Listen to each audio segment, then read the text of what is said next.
అపోస్తలుడైన పౌలు తిమోతికి రాసిన మొదటి పత్రిక 6వ అధ్యాయం 11 నుండి 16 తర్వాత 20 నుండి 21 వచనంలో మనము చదివి ధ్యానం చేసుకుందాం. అంతకుముందు వారంలో మనము ఇదే మొదటి తిమోతి 6లో మనం కొన్ని వచనములను మనం ధ్యానం చేసుకున్నాం. దేని గురించి ధ్యానం చేసుకున్నామా? పౌలు తిమోతితో మాట్లాడుతూ డబ్బు గురించి మనం ఏ విధముగా మనం ప్రవర్తన ఉండాలి అనేది ఆయన 6 నుంచి 10 వచనాలు, 17 నుంచి 19 వచనాల్లో డబ్బు గురించి నా ప్రవర్తన ఏ విధముగా ఉండాలి అని పౌలు మాట్లాడి ఉంటున్నాడు.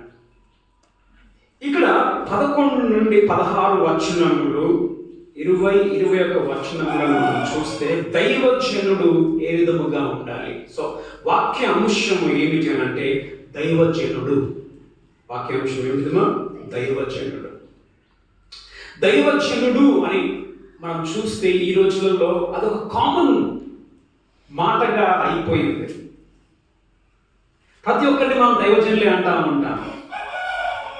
ఎవరైనా వాక్యం చెప్పడానికి వస్తే మనం ఏమని సంబోధిస్తామా? దైవజనులు వచ్చి వాక్యాన్ని మనకు చెప్తారు అని మనం సంబోధిస్తాం. కానీ ఈ వాక్యమును నేను చదువుతూ ఉన్నప్పుడు నాకు అర్థమైన విషయం ఏమిటంటే 100% మంది పాస్టర్లకి ఈ అర్హత ఉండదు. దైవజనుడు అని పిలిపించుకునే అర్హత 100% మంది పాస్టర్లకు ఈ అర్హత ఉండదు.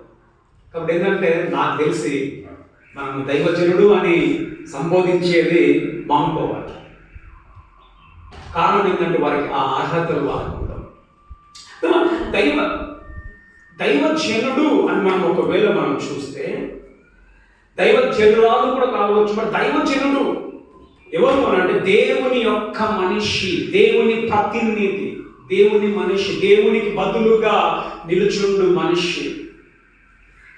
దైవజనులు ఆ విధంగా మనము అనుకుంటే ఎవరు దైవజనులు, ఎవరు దైవజనురాలు అని మనం చూస్తే ఎవరైతే భక్తి దేవుడు దేవుడు దేవుడు అని అంటూ ఉంటారు కదా, వాళ్ళు మనం దైవజనురాలు, దైవజనుడు అని మనం చెప్పచ్చు. అది మనం చూస్తే ఈ 6వ వచనం నుండి 17 నుంచి 19లో పౌలు దేని గురించి రాస్తున్నాడమా? డబ్బుతో మనం ఏ విధంగా మన ప్రవర్తన ఉండాలి. అయితే ఈ 11వ వచనంలో చదవండి. 11వ వచనం, దైవజనుడా నీవైతే వీటిని విసర్జించాలండి. దైవజనుడా, ఈ దైవజనుడా అనే మాటను మనము గమనిస్తేమా ఇది నూతన నిబంధనలో 2 సార్లు మాత్రమే రాయబడింది. కొత్త నిబంధన ఎన్నిసార్లు? 2 సార్లు మాత్రమే. అది కూడా ఎవరికి వాడబడినట్టుగా మనం చూస్తామంటే తిమోతికి మాత్రమే వాడబడింది. ఇంకొకసారి మనం చూస్తే 2 తిమోతి 3:17లో మనం చూస్తే అది జనరల్గా ఉంది. జనరల్గా 3:16 దైవజనుడు సన్నుద్ధుడై ప్రతి సత్కార్యమునకు. ఓకే, దైవజనుడు సన్నద్ధుడై ప్రతి సత్కార్యమునకు అని మనం చూస్తాం. సో ఈ దైవజనుడు అనేది నూతన నిబంధనలో 2 సార్లు మాత్రమే రాయబడి ఉంది. ఒకసారి అది తిమోతికి మాత్రమే సంబోధిస్తూ పౌలు రాసినట్టుగా మనం చూస్తాం. ఇది ఎవరికి వర్తిస్తుంది అని అంటే ఎవరైతే దేవుని పక్షముగా అఫీషియల్గా మాట్లాడతారో వారికి వర్తిస్తుంది దైవజనుడు అనేది. ఎవరికి వర్తిస్తుంది? దేవుని పక్షముగా అఫీషియల్గా మాట్లాడు వారికి ఈ దైవజనుడు అనే పదము వర్తిస్తుంది.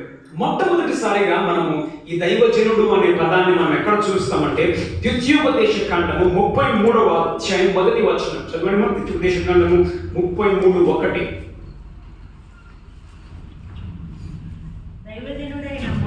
దైవజనుడైన మోషే. చాలండి, దైవజనుడైన మోషే.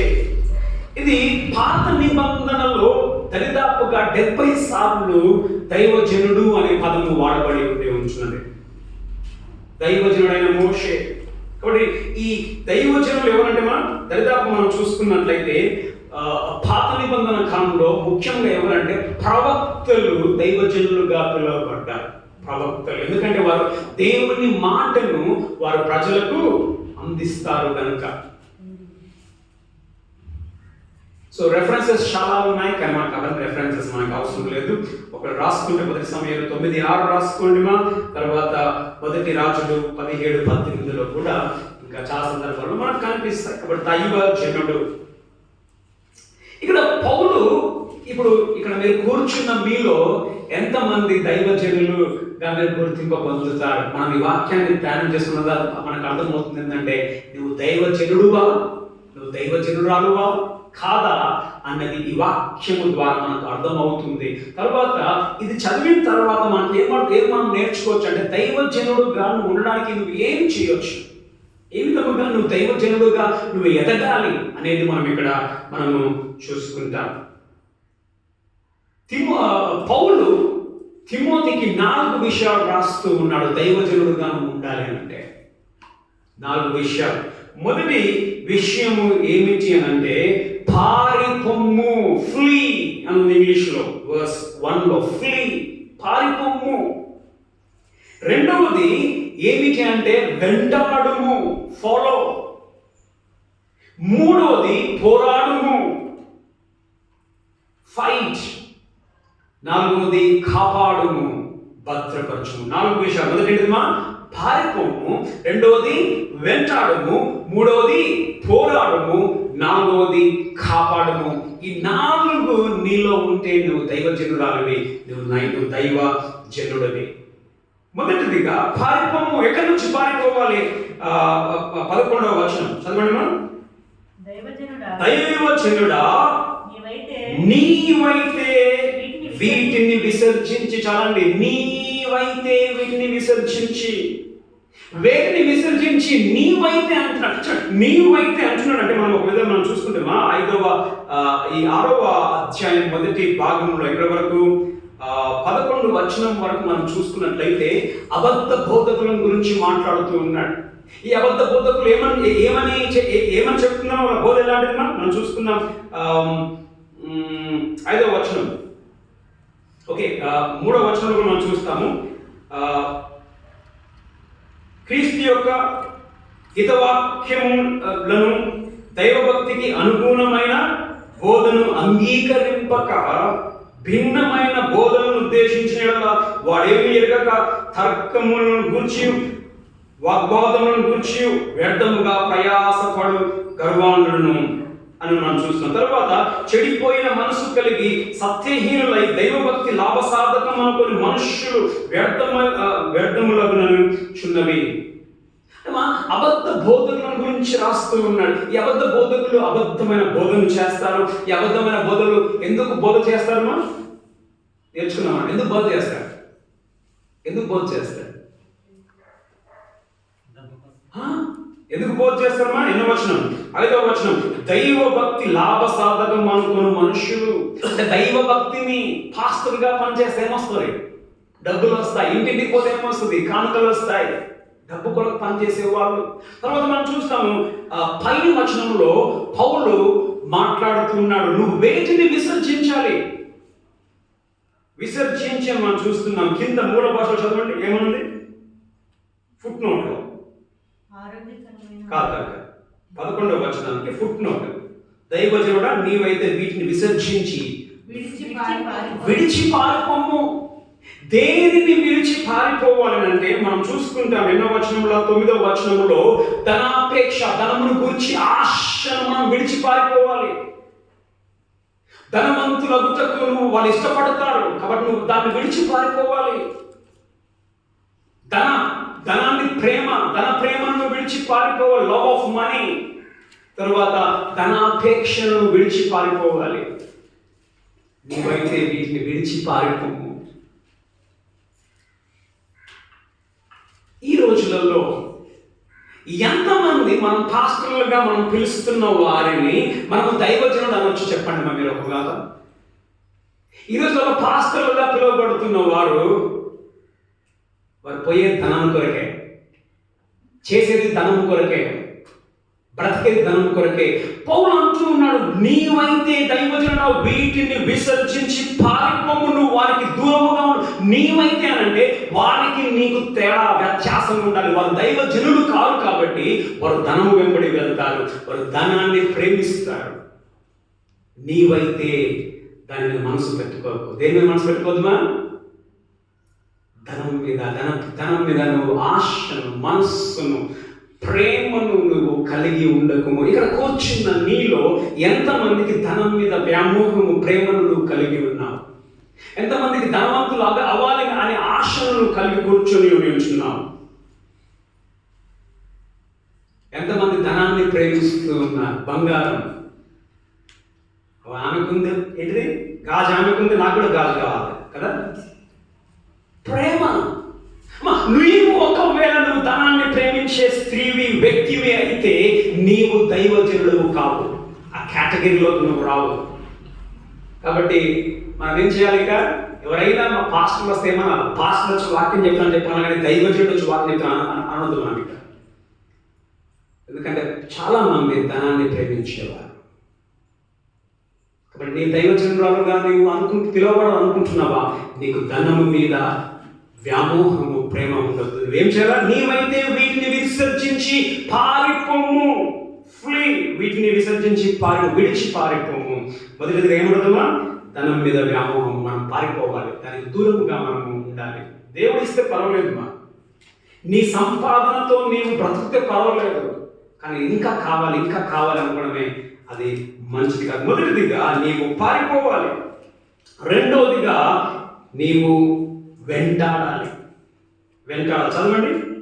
విసర్జించి నీతిని, భక్తిని, విశ్వాసమును, ప్రేమను, ఓర్పును, సాత్వికమును సంపాదించుకొనుటకు ప్రయాసపడము. ఫుట్ నోట్లు ఏమన్నా ప్రయాసపడము అంటే వెంటాడుము.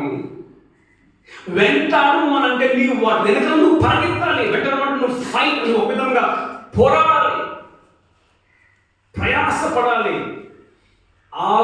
ఆరిటి కొరకు నువ్వు ప్రయాసపడాలి, నువ్వు వెంటాడాలి.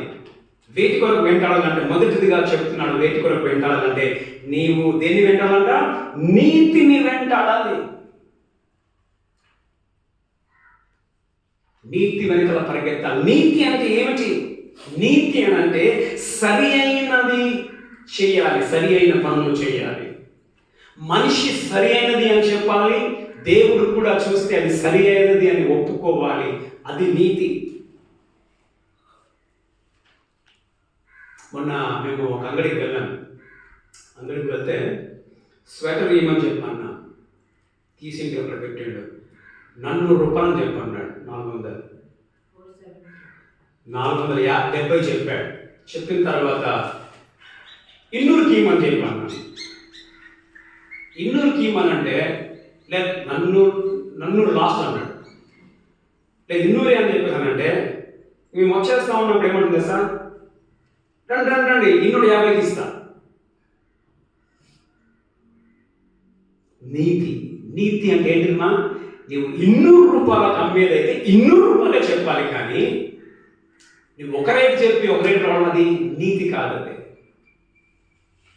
నీతిని సరి అయిన ప్రవర్తనను కలిగి ఉండు. నీతిగా మనం అనేక సార్లు మనకొక న్యాయము, బయట వాళ్ళకొక న్యాయం, అంతేనా కదా? చాలా మంది పాస్టర్లు కూడా రియల్ ఎస్టేట్ బిజినెస్ చేస్తూ ఉంటారు. రియల్ ఎస్టేట్ బిజినెస్లో నాకు తెలుసుకుంది పాస్టర్ రియల్ ఎస్టేట్ బిజినెస్ చేసినప్పుడు నువ్వు అబద్ధాలను మాట్లాడాలి.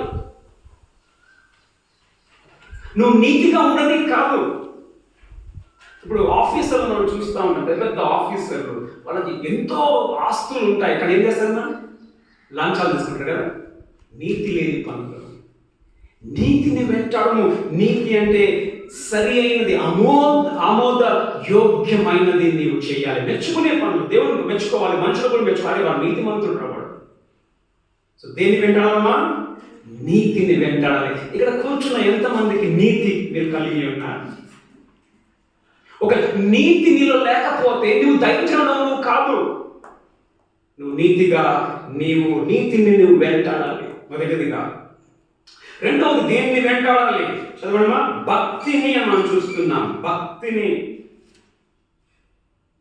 కానీ ఇంగ్లీష్లో గాడ్లీనెస్ అనే పదం వాడబడింది. ఏ పదం వాడబడింది అంటే 6వ వచనంలో ఉన్నది 5వ వచనంలో ఉన్న పదం ఇంగ్లీష్లో వాడబడింది. కానీ ఇక్కడ భక్తి అని ఉంది, అక్కడ దైవ భక్తి అని ఉంది. ఎక్కడ మనం 5వ వచనంలో 6వ వచనంలో దైవ భక్తి అని ఉంది, కానీ 11లో భక్తి అనే తెలుగులో ఉంది. చదువు మా తమిళ్లో 11.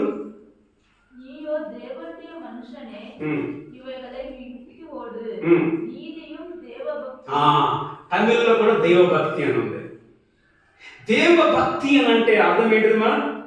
దేవుని లాగా నీవు జీవించాలి, పరిశుద్ధముగా నీవు జీవించాలి, దేవుని స్వభావములను కలిగి ఉండాలి. దైవభక్తి, గాడ్లీనెస్. మనం చూసుకున్నాం ఎన్నో వచనము, 5వ వచనంలో ఏమని చూస్తాం? 5వ వచనంలో ఏమన్నా? దైవభక్తి లాభ సాధకం అనుకుని మనుషులు అంటే ఏంటిది? భక్తిని కలిగి ఉంటే ఏమొస్తుంది? మనకి లాభం వస్తుంది. అది తప్పు. కానీ ఎలాంటిదంట? ఎన్నో వచనమ్మా? 6వ వచనం కదా, 6వ వచనం. సంతుష్టి సహితమైన దైవభక్తి. అది మనకు కావాల్సింది. దైవభక్తి ఉన్న దాంట్లో తృప్తి, సంతుష్టికరమైన దైవభక్తి. ఇక్కడ రెండవదిగా దేన్ని నేను వెంటాడాలంటే నీవు దైవభక్తిని నువ్వు వెంటాడాలి. పరిశుద్ధమైన జీవితం కొరకు నీవు వెంటాడాలి, పరిశుద్ధంగా నీవు బ్రతకాలి. ఎంతమంది పరిశుద్ధంగా బ్రతుకుతూ ఉన్నామా?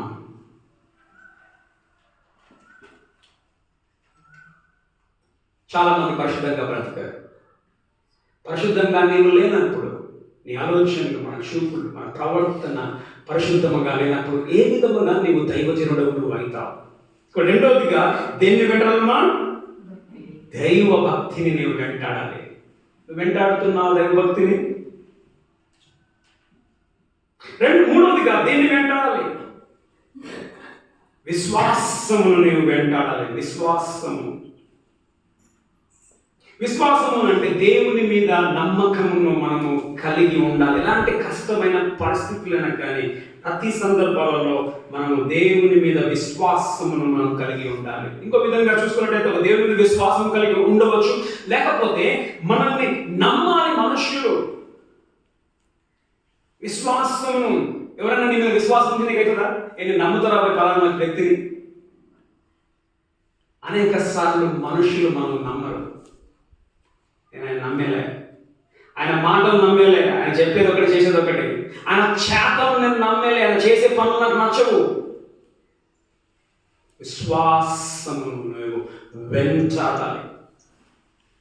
నీతిని, దైవభక్తిని, విశ్వాసమును వెంటాడుము అని పౌలు చెప్తూ ఉన్నాడు.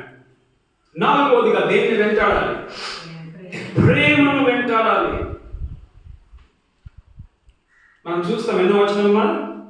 10లో ఉంది. చదువుమా నా తమిళ్లో, తెలుగులో కరెక్ట్ లేదు. చదువుమా తమిళ్లో.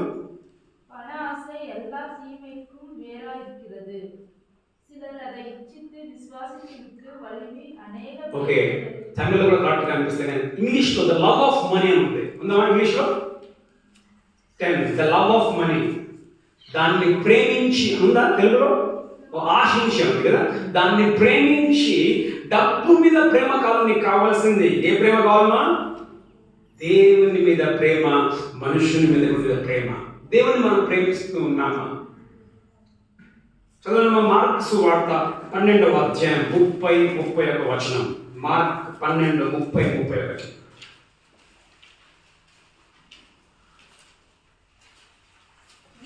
నీవు నీ పూర్ణ హృదయంతోను,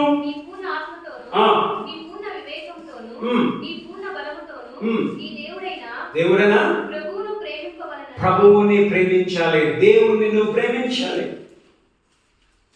రెండోదిగా చదువు, కంటిన్యూ చేయమా. అన్నది ప్రధానమైన ఆజ్ఞ. రెండవది, నీవు నిన్ను వలె నీ పొరుగు వారిని ప్రేమింపవలనన్నది రెండవ ఆజ్ఞ. ఎవరిని ప్రేమించాలి? మనిషిని. ప్రేమను వెంటాడుము. ఏ ప్రేమ? దేవుణ్ణి నీ ప్రేమించాలి పూర్ణ హృదయంతో, నిన్ను వలె నీ పొరుగువాణ్ణి కూడా మనం ప్రేమించాలి. మా ప్రేమ అనే పదానికి రకరకాల పదాలు బైబిల్లో వాడబడి ఉంటున్నాయి. ఫిలియో అనే ఒక ప్రేమ ఉంది. ఫిలియో అంటే ఏంటంటే ఫ్రెండ్లీ లవ్, స్నేహితుల మధ్యలో ఉండే ప్రేమ. తర్వాత ఎరోస్ అనేది ఒకటి ఉంది గ్రీకులో, అది భార్యాభర్తల మధ్యలో ఉండే ప్రేమ. తర్వాత అగాపే అనేది ఒకటి ఉంది, అది దేవుని ప్రేమ, అది అన్కండిషనల్ లవ్, ఇంకో కండిషన్ అనేది లేదు. దేవుని ప్రేమ, ఆ ప్రేమతో మనము మనుషులను, మనం దేవుణ్ణి మనం ప్రేమించాలి. మనం ప్రేమిస్తామా? మనం మనం పగలను పెట్టుకుంటాం కదా, శత్రుత్వాలను పెట్టుకుంటాం, మనం ప్రేమించాం. నీవు ప్రేమించే వ్యక్తివి కాకపోతే నీవు దైవ జనుడవు నీవు కాదు. ప్రేమ ఏంటిది? మనం చూసుకుంటాం, చదువుకోండి. ఇంటికి వెళ్ళిన తర్వాత మొదటి కొరింథీ 13లో చదువుకోండి. కొన్ని రోజులు మనం చదువుకుందామా? మొదటి కొరింథీలో 13:4 నుండి 6 చదవడం. ప్రేమ గురించి పౌలు చాలా చక్కగా రాస్తాడు అక్కడ. ప్రేమ ఎట్లా ఉంటుంది? ప్రేమ ఏం చేస్తుందమ్మా? సహిస్తుంది. ప్రేమకి ఏముంటమ్మా? ఓపిక ఉంటుంది. మనకు సహనం ఉంటుందా? సహించమ్మా.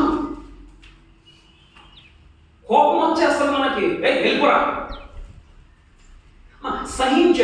దీర్ఘకాలము సహిస్తుందంట. ఈరోజు మనం చూస్తాం అనేక కుటుంబాలు బజారున పడుతున్నాయి. కారణం ఏంటంటే పెళ్ళిళ్ళు అయిపోయి భార్య కానీ భర్త కానీ సహించరు, ఒకరినొకరు సహించుకోరు. నేను యూట్యూబ్లో ఒకటి చూశాను. భార్య ఒక ఆయన పెళ్లి చేసుకుంది, ఆయన వికలాంగుడు, హ్యాండిక్యాప్డ్ అని పెళ్లి చేసుకుంది. ఆమె సెల్ఫీలో వీడియో తీసింది. పాపం కొడుకు పరిగెత్తుకొని, పాపం తండ్రి ఇట్లా స్కెచ్ అవి తీసుకొని తండ్రి వస్తే, కొడుకు పోయి తండ్రిని పట్టుకుంటే తండ్రి ఎత్తుకొని తండ్రికి వీడియో తీసుకొని, నిన్ను చేసుకున్నానే,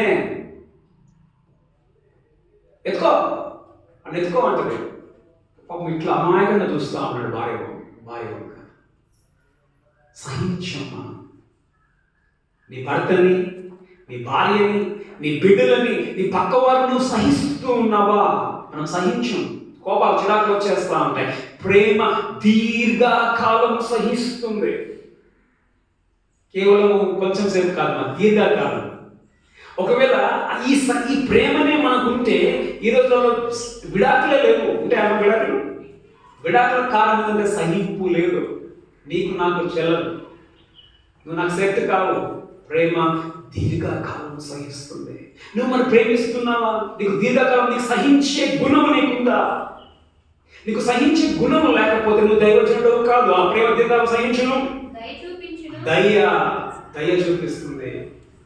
ఆ దయ మనకుందామా? ఎవరన్నా చూసినప్పుడు, పేదవారిని చూసినప్పుడు, కష్టంలో ఉన్న వారిని చూసినప్పుడు నీకు దయ నువ్వు కలిగి ఉన్నావా? కఠినంగా కలిగి, నువ్వు కఠినంగా నీకు ప్రేమ లేనట్టే. ప్రేమ దయ చూపించును. మత్సరపడు. మత్సరం అంటే గర్వం. ప్రేమ మత్సరపడదు, గర్వముగా ప్రవర్తించదు. ప్రేమ నాకే అన్నున్నాయి, నేనే గొప్ప. ప్రేమ ఎలాంటిదనంటే, నీవు నేను కలిసి కూర్చుందాము రా అనేది ప్రేమ. అట్లాంటి కుర్చీలు వేస్తారు. ఎట్లా కుర్చీలు? చర్చిలో అట్లాంటి కుర్చీలు వేస్తారు. ఫాస్ట్గా కూర్చోవాలంట. వచ్చిన ఎక్కడ కూర్చోవాలి? ఈ కుర్చీలో బాబన్న కూర్చోవాలి, ఈ కుర్చీలో బాబన్న కూర్చోవాలి, అక్కడ నేను కూర్చోవాలి, కింద ఎవరు కూర్చోవాలి? చిన్న కమ్మల నుంచి కింద కూర్చోవాలి. గర్వం. అనేక మంది పాస్టర్లుగా పిలువబడుతున్న వారికి అట్లాంటి కృషులే ఉంటాయమ్మా చర్చిలలో. ప్రేమ మత్సరపడదు, డంబముగా ప్రవర్తించదు. డంబం అంటే గర్వంగా మాట్లాడుతూ తనకు తాను, నేను గొప్పరా, ఎక్కువగా నేను గొప్పరా, వాళ్ళు తక్కువరా. నేను ఎవరు అంటా ఉన్నారు మన పిల్లలు. మమ్మల్ని కూడా బెంగళూరు పోతే ఇరుల్లా అని పిలుస్తారు అని చెప్పేసి. పిల్లలకి ఏం సార్, మేము ఇరుల్లా అంటే మేమంత తక్కువ అన్నట్టుగా. నేను చెప్పాను సోఫీతో, మీరు ఇంకా గర్వంగా ఫీల్ కావాలి. ఎందుకుమా? తక్కువ నువ్వు చూపించినప్పుడు నువ్వు గర్వంగా ఫీల్ కావాలి. ఎందుకంటే మనం ఆ లెవెల్కి మనం పోవాలి. గర్వంగా ప్రవర్తించదు ప్రేమ. చాలా మందికి గర్వాలు, నా కులం ఇది, నా రంగు ఇది, నా ఆస్తి ఇది, నా తెలివి ఇది. గర్వం. ప్రేమ గర్వముగా ప్రవర్తించాడు. చదువుమా. ఉప్పొంగదు. ఉప్పొంగదు అంటే ఇంగ్లీష్లో పఫ్డ్ అప్ అని ఉంది. ఇంగ్లీష్లో పఫ్డ్ అప్. ఉప్పొంగదు, చూపించుకోండి. ఓకే, ఉప్పొంగదు, అమర్యాదగా నడవదు. మర్యాద ఇస్తామని మనుషులకి మరి ఆకారాన్ని చూసి అమర్యాదగా నడవదు. చాలా మంది మర్యాద ఇవ్వరు.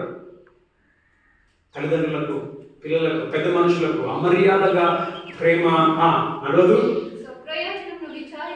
సొంత ప్రయోజనము కోరుకోదు ప్రేమ. ప్రేమ ఏం చేస్తుంది? వేరే వారి ప్రయోజనం చూస్తుంది. నాకు లేకపోయినా వారు బాగుండాలి. స్వప్రయోజనాన్ని ప్రేమ కోరుకోదు. సొంత ప్రయోజనం కొరకు నువ్వు ఉన్నావా? త్వరగా ఏం రాదంట ప్రేమకి? కోపం రాదు. మనకి ముక్కు మీద కోపం ఉంటుంది కదా, ముక్కు మీదే. ఇంకా మాట కూడా పూర్తి కాదు. త్వరగా కోపపడదు. అంటే ఎంత ఓపిక మా ప్రేమకి. త్వరగా కోపపడదు. అపకారం మనసు అంటే అపకారం అంటే ఏంటిది? టైం చూసుకొని దెబ్బ కొడతా అనేది కాదు ప్రేమ. మనం ఏం చేస్తాం?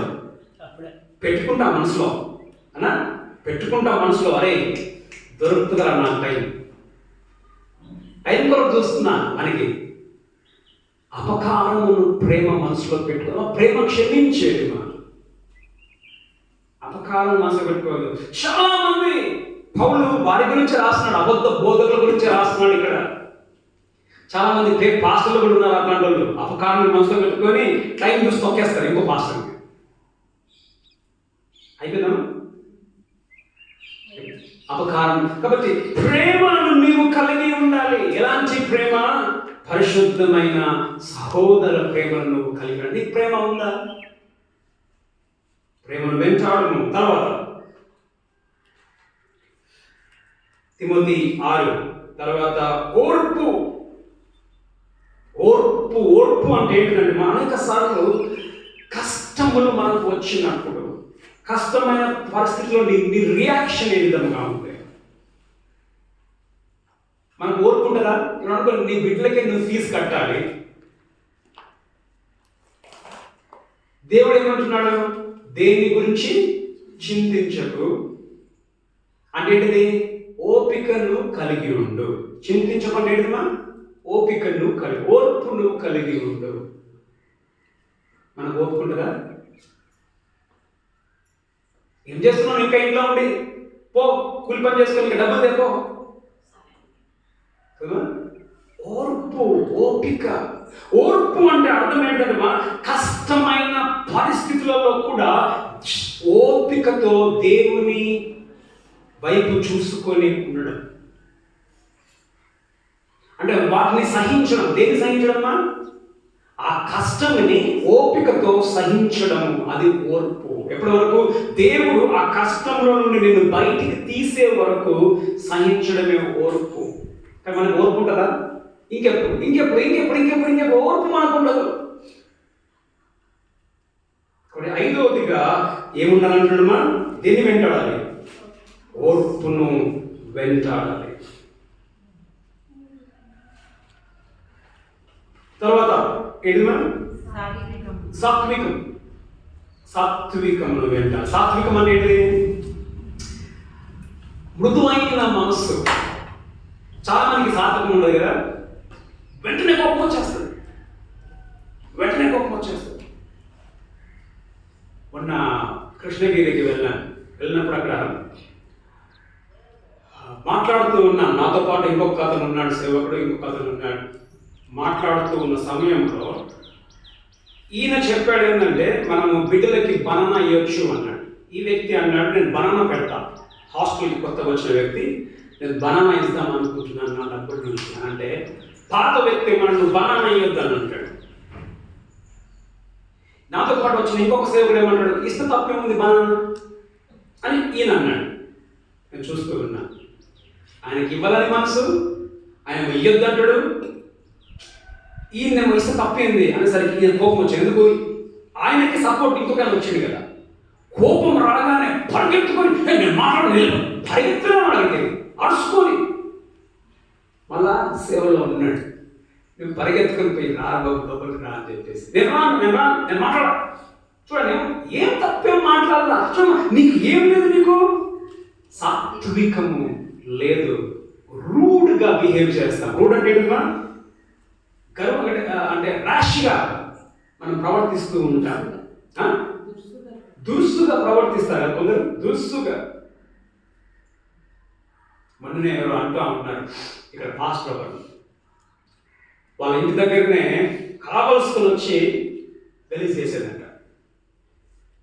ఆ పాస్టర్ కావలసుకొని అడిగితే ప్రాబ్లం, అడగకపోతే చేస్తానని చెప్పేసి పోయి అడిగిందంట ఈ పాస్టర్ పోయి, ఏంది మా ఇంటి ముందే మీకు కావాల్సినట్లు చేస్తున్నారంటే వాళ్ళ తిరిగి ఆమె ఇంకా వాళ్ళ కొడుకు కొట్టేకపోయేదంట. ఎవరి మీద?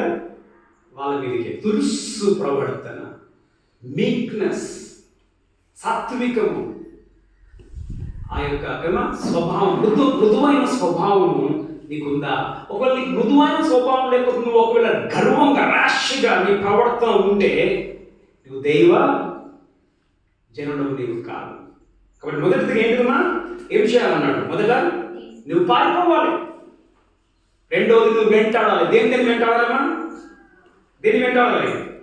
నీతిని వెంటాడు, తర్వాత భక్తి, దైవ భక్తిని నువ్వు వెంటాడు, విశ్వాసమును నువ్వు వెంటాడు, ప్రేమను, ఓర్పును, సాత్వికమును నీవు వెంటాడాలి. నువ్వు వెంటాడుతూ ఉన్నావా?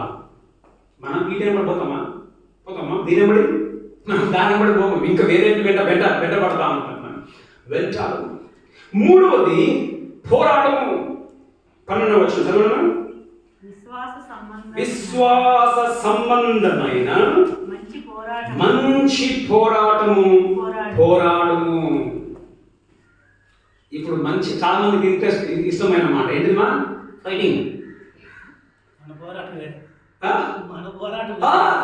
మనము ఫైటింగ్ మంచిగా చేస్తాం. మంచి పోరాటం పోరాడంట. అరే వదులురా, నేను మస్తు మాట్లాడతారా, నా మాటలకు వాళ్ళు ఇంకా ముందుకే రాదు. ఇంకా అరే నాకు ఉందిరా, నాకు బలం ఉందిరా. మంచి పోరాటం. ఎవరితో మనం పోరాడతాం? మంచి పోరాటం.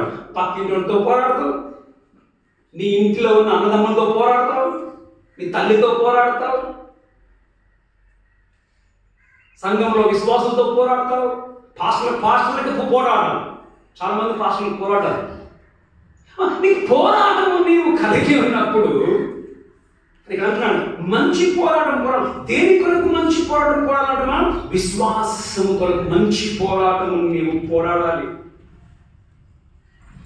గమనించండి, ఇక్కడ విశ్వాసము కొరకు మంచి పోరాటము నీవు పోరాడాలి అని అంటే ఇక్కడ గమనించండి, నిత్య జీవమును చేపట్టుము, దానిని పొందుటకు నీవు పిలువబడి అనేక సాక్షులు ఎదుట మంచి ఒప్పుకొంటివి. మనము విశ్వాసము కొరకు పోరాడము అనంటే నిత్యత్వాన్ని మనం కాపాడుకోవడానికి కొరకు పోరాడము కాదు. జరగదండి. విశ్వాసము కొరకు పోరాడము అంటే నీ యొక్క నిత్యత్వాన్ని కోల్పోకుండా పట్టుకోవడానికి పోరాడడం కాదు. ఎందుకంటే నీవు విశ్వసించావు, నీవు రక్షింపబడ్డావు, నీ రక్షణ సెక్యూర్గా ఉంది. సెక్యూర్ అంటే పదిలముగా ఉంది. నీ రక్షణ ఎక్కడికి పోదు. పోరాడము అనంటే ఆ విశ్వాసానికి తగిన రీతిగా నీవు బ్రతుకు. నువ్వు విశ్వాసంలోనికి వచ్చావు. ఏ విధంగా విశ్వాసంలోనికి వచ్చామని మనం వాక్యాన్ని విన్న దాన్ని బట్టి మనం విశ్వాసంలోనికి వచ్చాం. విశ్వాసంలోనికి వచ్చిన నీకు మనకేముంది? మనం వాక్యము మనకుంది. వాక్యమును మనం నమ్మాము కాబట్టి వాక్యంలో మనకు ఎన్నో రూల్స్ మనకున్నాయి. నువ్వు విశ్వాసంలో ఎదగాలంటే ఏం చేయాలి? నువ్వు మంచి పోరాటం అంటే నువ్వు విశ్వాసంలో దేవుడు నీకు ఇచ్చిన ఆజ్ఞలను నీవు గైకొంటూ నువ్వు పైకి వెళ్ళాలి. నువ్వు గెలవాలి. అంటే ఒక విధంగా ఏంటంటే మన బ్రతుకు దేవునికి ఇష్టానుసారముగా మన బ్రతుకు ఉండాలి. ఒక విధంగా అంటే ఫ్రూట్ఫుల్నెస్ అంటే ఫలములు, వారి యొక్క ఫలములను బట్టి వారెవరో మీరు తెలుసుకుంటారు అని అంటాడు. ఫలములను మనం ఫలించాలి, ఫలములను మనం ఫలించాలి, మనం ఎదగాలి. నువ్వు ఎదగాలి అని అంటే నువ్వేం చేయాలి? పోరాడాలి. వాక్యంలో మనకి అనేక నియమాలు, ఇది చెయ్యి అది చేయొద్దు అని ఉందా లేదా? ఇది చేయొద్దు. కానీ మనం అనేక సార్లు చేయొద్దు అన్నది నీవు చేస్తున్నావు అని అంటే నీవు పోరాడడం లేదు.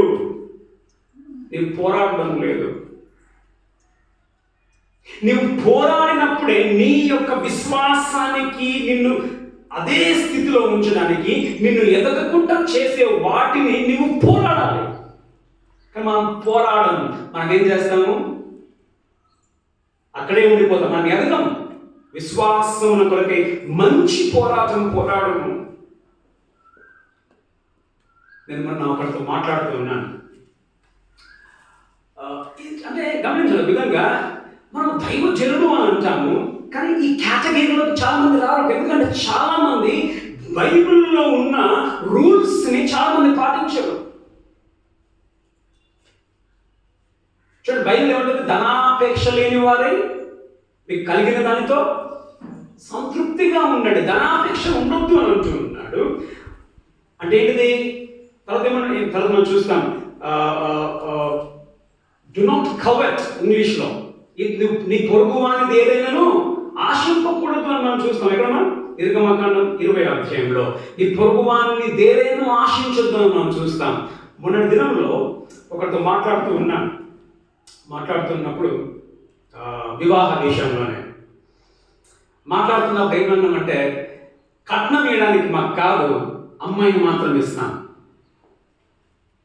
పాస్టరమ్మ, ఒక ఆమె పాస్టరమ్మ, పర్లేదు అమ్మాయిని మాత్రం ఇవ్వండి, కట్నం ఏమొద్దని చెప్పాను. తర్వాత అయిపోయినాక వాళ్ళు ఏం చేసారు? క్యాష్ అడగలేదు. ఏమడిగిన? బంగారం చైన్ నెక్లెస్ అడిగారు. ఇంకా బంగారం చైన్ నెక్లెస్ దగ్గర 4 లక్షలు వెళ్ళిపోతా ఉంది. తర్వాత ఆ పాస్టర్కి నేను ఫోన్ చేశాను. అదే వీళ్ళైతే అర్థం కాదు, ఆ పాస్టర్ కానీ అర్థమైతే మనం ఫోన్ చేసి, ఆ రోజు మీరు కట్నం ఏమొద్దు అన్నారు. ఆ పాస్టర్ కూడా మా సొంతం వల్లే కట్నం వద్దు అన్నారు, కానీ ఇప్పుడు బంగారం అడుగుతున్నారంటే అది మామూలే అంటారు. ఎడుగా అది మామూలే, మేము ఇచ్చిన మా అమ్మాయికి. ఎక్కడ నీకు మామూలు ఉంది? అది ఎక్కడ నీకు రూల్ ఉంది? రూల్లో ఏముంది? నువ్వు ఇతరులకు నువ్వు ఆశించకూడదు. ధనాపేక్ష లేని వాడివై నువ్వు సంతృప్తిగా ఉండాలి. నువ్వు ఆశిస్తున్నావు, మళ్ళీ ఏమని పిలుస్తాం మనము? దైవజనురాలు అని మనం అంటాం. ఎక్కడ దైవజనురాలు? మంచి పోరాటమును నీవు పోరాడాలి. వాక్యానికి నీ ఎదుగుదలకి అడ్డొచ్చే వాటితో నువ్వు పోరాడుతూ ఉన్నావా? నీ విశ్వాసంలో నువ్వు పెరుగుతూ ఉన్నావా? నువ్వు ఆగిపోయావా? నువ్వు కిందికి దిగిపోతున్నావా? నువ్వు పోరాడాలి. ఎందుకు పోరాడాలి? నువ్వు ఇంకా పైకి వెళ్ళాలి. విశ్వాసంలో ఇంకా ఎదగాలి నీవు.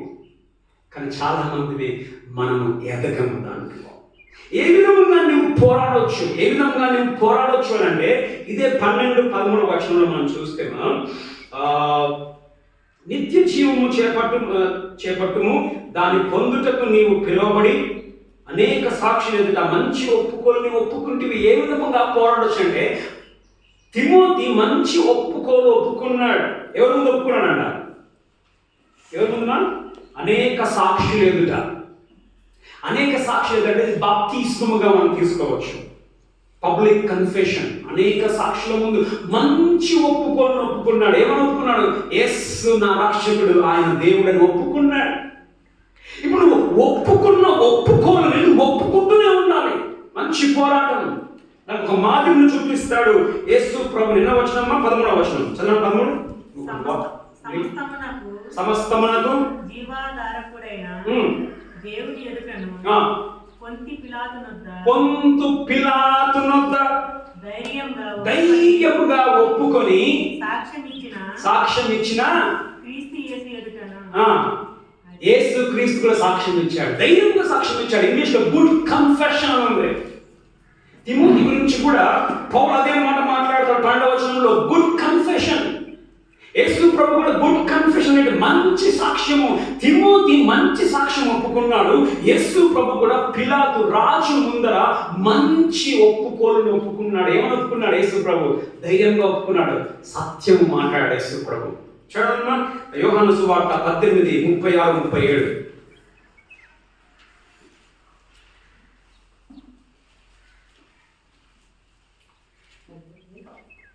18:36-37. యేసు నా రాజ్యము ఈ లోక సంబంధమైనది కాదు, నా రాజ్యము ఈ లోక సంబంధమైనదైతే నేను యూదులకు అప్పగింపబడకుండా పడుతున్నట్లు నా సేవకులు పోరాడుదురు గాని నా రాజ్యము ఇక సంబంధమైనది కాదనెను. అందుకు పిలాతు నీవు రాజువా అని ఆయనను అడుగగా యేసు చూడండి, నీవన్నట్టు నేను రాజునే. యేసు ప్రభు భయపడ్డా? ఇప్పుడు యేసు ప్రభు ఒక్కొక్క దేశం చంపేస్తారు అక్కడ. యేసు ప్రభు ఒకవేళ నేను రాజును కాదు అని అంటే, యేసు ప్రభు ధైర్యంగా నేను రాజునే సత్యమును గూర్చి, సత్యం ఎవరుమా? నేనే మార్గము, నేనే సత్యం. సత్యమును గూర్చి సాక్ష్యం ఇచ్చుటకు నేను పుట్టిన సత్యము కొరకు పుట్టాను చెప్పడానికి. ఇందు నిమిత్తమే వచ్చి తిని సత్య సంబంధి అయిన ప్రతి వాడును నా మాట వినుడనెను. అందుకు పిలాతు సత్యమనగా ఏమిటి? చాలు. నీవు ఏ విధంగా నీవు విశ్వాసముల కొరకు పోరాడొచ్చు అని అంటే, మొదట నీ యొక్క ఒప్పుకోలు విషయంలో నువ్వు కరెక్ట్గా ఉండాలి. పోరాడాలి. అడుగుతారు నీ విశ్వాసం గురించి. నువ్వు వేసుకుని నమ్ముకున్నావా? మనం ఏం చేస్తాం? నమ్ముకున్నానంటే అమ్మాయిని ఇచ్చేయలే, నమ్ముకున్నాడు పెళ్ళి అయ్యేలే, నమ్ముకున్నానంటే ఏం కాదు రేషన్ బియ్యం దొరికేలే, నమ్ముకుంటానంటే ఎప్పుడు నమ్ముకున్నానంటే ఉద్యోగం దొరికిన అనేకమైన క్రైస్తవులు నాకు తెలిసిన వాళ్ళు యేసు ప్రభుని నమ్మకం ముందు వారు ఏ విధంగా ఉన్నారో ఇప్పటికి కూడా వాళ్ళ యొక్క సర్టిఫికేట్స్లో మతం ఇంకా వారు మార్చుకోవాలి. నేను అక్కడ ఆఫీస్కి పోయినప్పుడు చాలా జనము హిందువులుగానే ఉన్నారు, క్రైస్తవులుగా ఉంటారు అని చెప్తారు. అదే చాలా మంది ఇంకా హిందువులుగానే రికార్డ్స్ లో వలుతుంది. చాలా జనం ఉంటారు అని చెప్తారు. చాలా జనం ఒప్పుకోవడానికి ఎందుకునా భయం. ఎందుకు భయం? ఉద్యోగం రాదు, వచ్చే రేషన్ మీకు రాదు, చాలా వచ్చేది గవర్నమెంట్ వచ్చి చాలా ఆగిపోతాయి. ఒప్పుకోడు. ఏ విధంగా నువ్వు బల ధైర్యంగా చెప్పు, నేను క్రీస్తు సంబంధం, నేను క్రీస్తు వ్యక్తిని. తర్వాత ఏ విధముగా నీవు ఎందుకు పోరాడాలి? ఎందుకు పోరాడాలి? 14వ వచనం మన ప్రభువైన యేసుక్రీస్తు ప్రత్యక్ష మగు వరకు నీవు నిష్కలంకముగాను. ఎందుకు పోరాడమా? నిష్కలంకముగా, కలంకము లేని వ్యక్తిగాను ఉండడానికి నువ్వు పోరాడు. మనకి కలంకం అంటే బాబు, కలంకం అంటే మచ్చలు. సార్ నోరు తెలిస్తే అబద్ధమే సార్, మచ్చన కాదు అది. ఏ పని సక్కగా చేయడు చెప్తే మచ్చన కాదు అది. నీవు మచ్చ లేకుండా నువ్వు బతకడానికి నువ్వు పోరాడు. మనలో ఒకవేళ చూస్తే అన్ని మచ్చలే, అంతే కదా, అన్ని మచ్చలే. ఈరోజు సామాన్ చర్చగా మచ్చన కాదు అది. నువ్వు మచ్చ కలంకము లేకుండా నువ్వు ఉండడానికి నువ్వు పోరాడు. కలంకములో నీలో పోరాడు. తర్వాత అనింద్యము అంటే ఏంటమ్మా? నింద లేని వ్యక్తిగా నువ్వు బతకాలి. నింద లేని వ్యక్తిగా, నింద ఒకరిని మీద మోపొద్దు. నింద లేని వ్యక్తిగా నువ్వు బ్రతకాలి. నింద లేని వ్యక్తిగా బ్రతకడానికి నీవు పోరాడాలి. నీవు ఒకవేళ ఆ విధముగా నీవు ఉండాలి అంటే నీవు కాన్సన్ట్రేట్ చేయాలి దేని మీద. నీవు ఇప్పుడు నువ్వు ఫైటింగ్ చేయాలని అంటే ఎట్లా ఫైట్ చేస్తావు? ఇప్పుడు ఒక వ్యక్తిని నువ్వు ఓడించాలంటే ఏం చేస్తావు? ఒక గురి పెట్టుకుంటావు. ఏం గురి? ఇక్కడ కొడితే పడేమవుతాడు, దెబ్బ కింద పడిపోతాడు. ఆ గురిని చూసి నువ్వు కొడుతూ ఉంటావు. కాన్సన్ట్రేట్ చేయాలి. ఒక డిసిప్లిన్ అనేది ఉండాలి. నువ్వు ఫైట్ చేయాలంటే డిసిప్లిన్ ఉండాలని ఉండదు. ఇప్పుడు మిలిటరీలో నువ్వు వెళ్ళాలంటే నువ్వు పోయే ముందు ఏం చేస్తావు? డిసిప్లిన్ చేస్తాను నీకు. నీ ఒళ్ళుకి డిసిప్లిన్, ఒక డిసిప్లిన్, ఒక క్రమం అని ఉండాలి. తర్వాత ప్రయాసపడాలి. ఎందుకు ప్రయాసపడాలమ్మా? నీవు గెలవడానికి ప్రయాసపడాలి. యుద్ధంలో యుద్ధం ఎందుకు చేశాడు? గెలవడానికి యుద్ధం చేశాడు. మంచి పోరాటం దేనికి? నువ్వు గెలవడానికి నువ్వు పోరాడు. నువ్వు ఎదగడానికి ఇంకా చదవండి. ఫిలిప్పీ 3:13-14. ఫిలిప్పీ 3:13-14.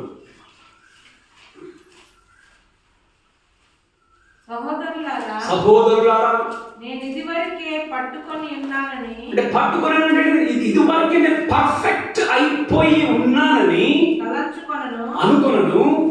అయితే ఒకటి చేయుచున్నాను, వెనుక ఉన్నవి మరచి ముందున్న వాటి కొరకై వేగిరపడుచు క్రీస్తు యేసునందు దేవుని ఉన్నతమైన పిలుపునకు కలుగు బహుమానమును పొందవలనని గురి యొద్దకు పరిగెత్తు.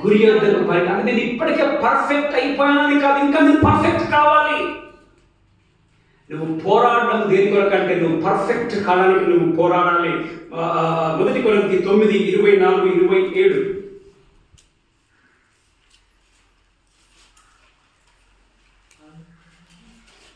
పందెపు రంగమందు పరిగెత్తు వారందరూ చూడమా, పందెపు రంగమందు పరిగెత్తు వారందరూ పరిగెత్తుదురు గాని ఒక్కడే బహుమానం పొందునని మీకు తెలియదా? బహుమానం ఏం దొరుకుతుందా? ఒక్కరికే దొరుకుతుందా? అటువలే మీరు బహుమానం పొందినట్లుగా పరిగెత్తుడి. పరిగెత్తడం చదవండి. మరియు పోరాడు ప్రతివాడు అన్ని విషయముల యందు మితముగా ఉండును. వారు క్షేమము కిరీటమును పొందుటకును, మనమైతే అక్షేమము కిరీటమును పొందుటకును మితముగా ఉన్నాము. కాబట్టి నేను గురి ఏమంటున్నామా? మొదట పరిగెత్తు, రెండవది పోరాడు. దేని కొరకు? గెలవడానికి నువ్వు పోరాడు. మనం డిసిప్లిన్స్, మన వాక్యంలో ఎన్నో డిసిప్లిన్స్ మనకు ఉన్నాయి. వాటిని పాటించే మనం పోరాడాలి. చదవండి, కంటిన్యూ. కాబట్టి నేను గురి చూడని వాని వలె పరిగెత్తువాడను కాను. చూడమ్మా, గురి చూడని వాని వలె పరిగెత్తువాడను కాను. గాలిని కొట్టినట్టు నేను పోట్లాడుట లేదు గాని ఒకవేళ ఇతరులకు ప్రకటించిన తరువాత నేను భ్రష్టుడని అయిపోదునేమో అని. అమ్మా, భ్రష్టుడైపోతున్నాం అంటే నరకానికి పోతున్నాను కాదు. ఓకేమా? అంటే రక్షణను పోగొట్టుకుంటున్నాను కాదు, భ్రష్టుడైపోతున్నామో కానీ భ్రష్టుడైపోదునేమో అని చూడు, నా శరీరమును నలగగొట్టి. ఏం నలగొట్టి? ఇప్పుడు నాకు చెప్పింది, ఏం చెప్పింది? అది మామూలే, బంగారం ఇచ్చేది మామూలే. నలగొట్టుకోవాలి. అలాంటి ఆశలను నలగొట్టుకుని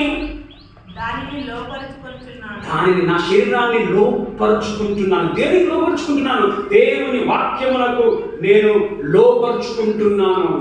నా ఆశలన్నింటినీ నేను పోరాడుతున్నాను గెలవడానికి. నేను పరిగెత్తుతున్నాను నేను గెలవడానికి. అదేవిధంగా 1 తిమోతి, క్షమించండి, 2 కొరింథీ 10:5. 13-4 చదవండి. 2 కొరింథీ 10. గమనించండి, మా పోరాడడానికి నీకేం కావాలా? వెపన్స్ కావాలా?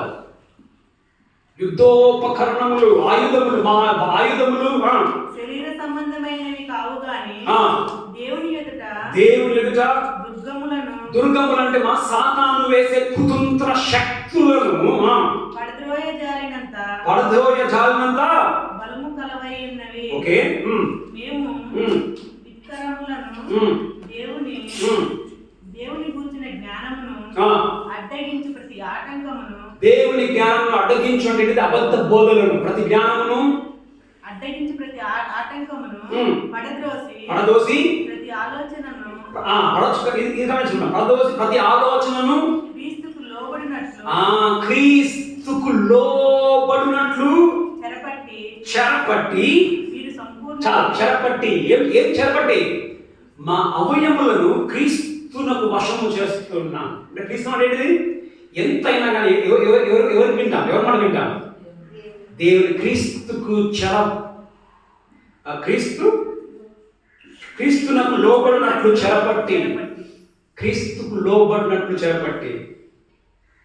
మనం లోబడుతున్నామా? ఫైట్ చేస్తున్నామా? ఫైటింగ్ లేదు మనం చేసేది. మంచి పోరాడు. దేనికి పోరాడు? మంచి పోరాటం. నువ్వు ఎదగడానికి పోరాడు. నీ విశ్వాసం ఉన్న కొరకై మంచి పోరాటం నువ్వు పోరాడు. ఎప్పటి వరకు పోరాడాలి? 14:16 చదవండి. 14:16 ఎప్పటి వరకు పోరాడాలి? తిమోతి, మన ప్రభువైన యేసుక్రీస్తు ప్రత్యక్ష మగు వరకు నీవు నిష్కలంకముగాను అనింద్యముగాను ఈ ఆజ్ఞను గైకొనవలెను. చాలండి.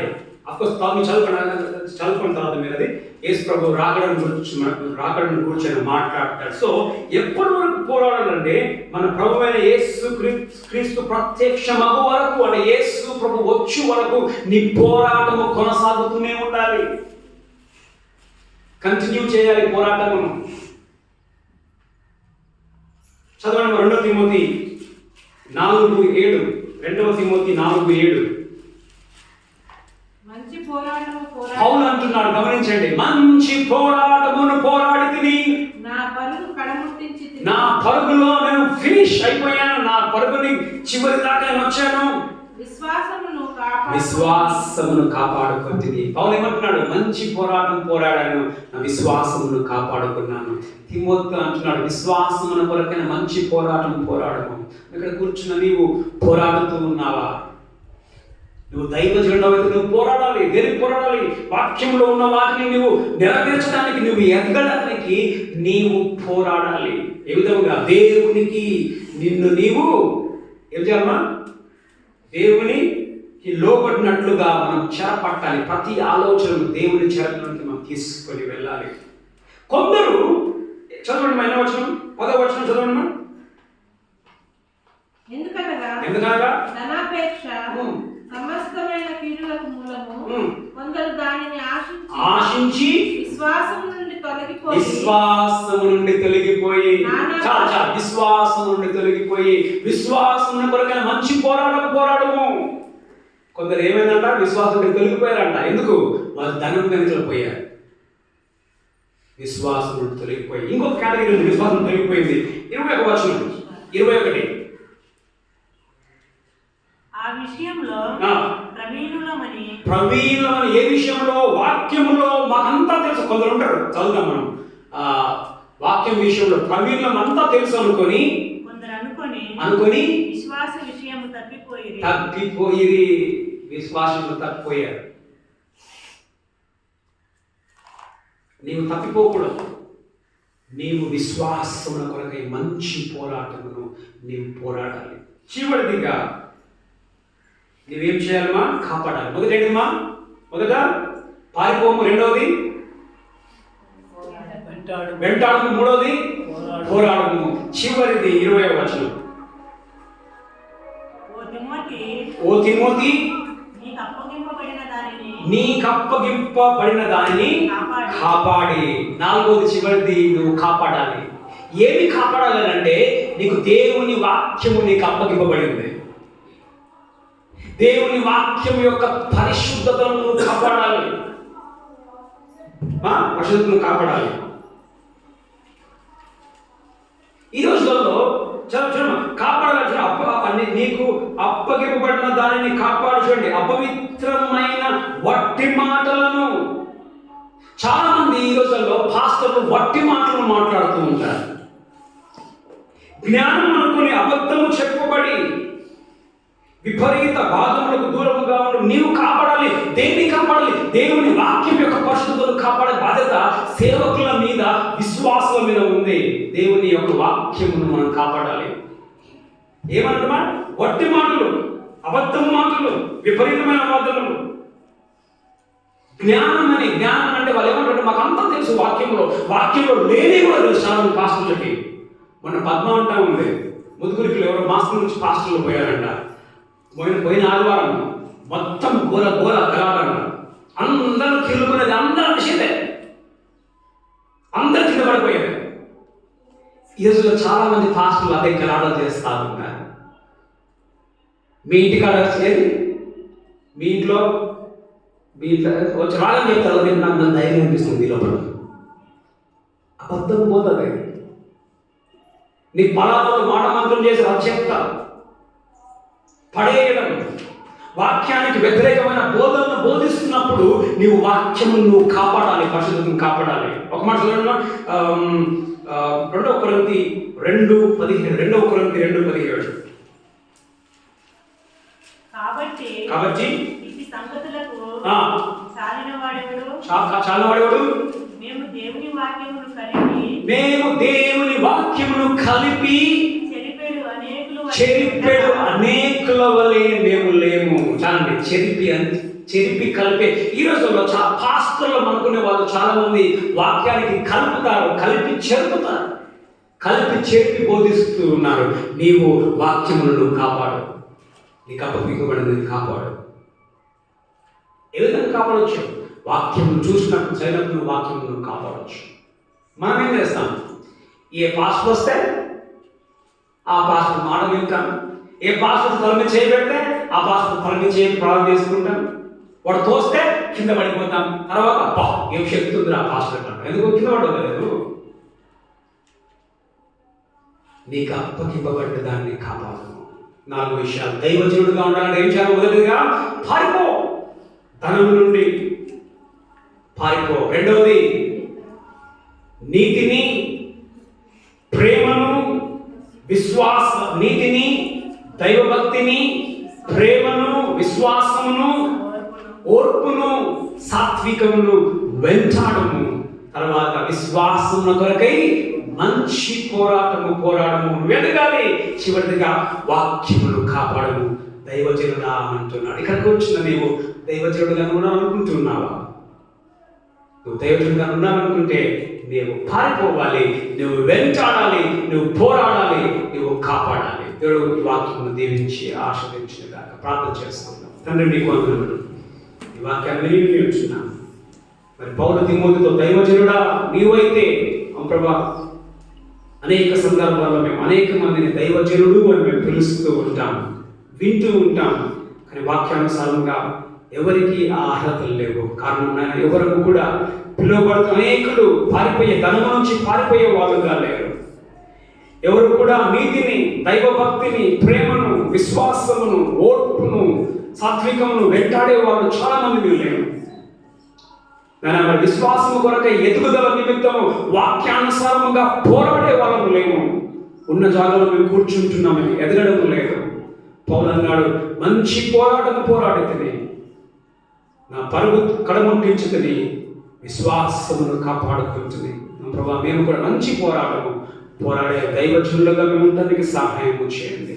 వాక్యము దాని యొక్క పరిశుద్ధతను కాపాడు వ్యక్తులను మనకు సహాయం చేసి నడిపించమని వచ్చిన బిడ్డలందరినీ దీవెనలు రాలేదు, వాడిని కూడా మీ చేతులకు అప్పగిస్తూ యేసు నామములో ప్రార్థిస్తూ ఉన్నాం మా తండ్రి. ఆమేన్.